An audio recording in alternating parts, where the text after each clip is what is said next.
ဒီနေ့တော့မောင်အတွက်မနက်စာမုတ်ဖတ်တုတ်ကလေးလုပ်ကြည့်ဖြစ်ပါတယ်နော်မုတ်ဖတ်တုတ်ကလေးကတော့ဒီငါးအနှစ်စာချင်တာဆိုတော့ငါးအနှစ်ကိုချွတ်ချိုလေးရဖို့ငကူကူတုံထားပါတယ်ပထမဆုံးငကူကိုစာစနေနေ့နဲ့ကျင်းလေးနည်းနည်းထည့်ပြီးတော့ပြုတ်လိုက်မယ်နော်မပြုတ်ကလေးရပြီဆိုရင်တေချာလေးအယူတွင်ထားပါမယ်ငါးနှစ်လောက်ဖို့အတွက်စက်တုံလေးတွေကိုကျူပြီးတော့မှတည်ရပါမယ်ရှင်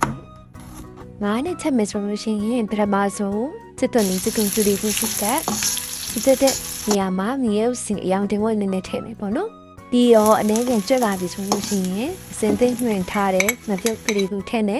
ဒီလေးနဲ့ထည့်ပြီးတော့မှနှုံချက်လေးချလိုက်မယ်ပေါ့နော်ဒါဆိုလို့ရှိရင်တော့အရသာရှိတဲ့ငါးနှစ်ကလေးရပါပြီမုတ်ဖက်တော့မှဆိုရင်တော့စက်သွမြူစီချက်လေးနဲ့ကပိုးပြီးစခောက်တော့စက်သွမြူစီချက်လေးချက်ထားလိုက်ပါမယ်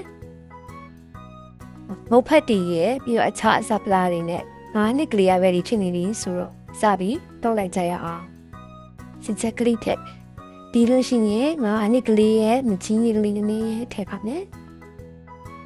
ဒီတော့အရာတမို့ဇွန်ကြောင်းမို့ဘဲကြမ်းမကလေးနေရဲ့ပြောင်းမပြရင်းနေထည့်ပြီးတော့နေရပါပြီဒါကရောင်းရမှုပင်နဲ့အိမ်မှာပဲကပတ်တာပုံလို့စားလို့လက်အိတ်တော့မတုံးဘူးနော်အတူကလေးရပြီဆိုတော့အပေါ်ကနေပြီးတော့မှကြက်ဥပြုတ်ကလေးနဲ့နတ်မင်းလေးဖြူလိုက်နေစားလို့ရပါပြီရှင်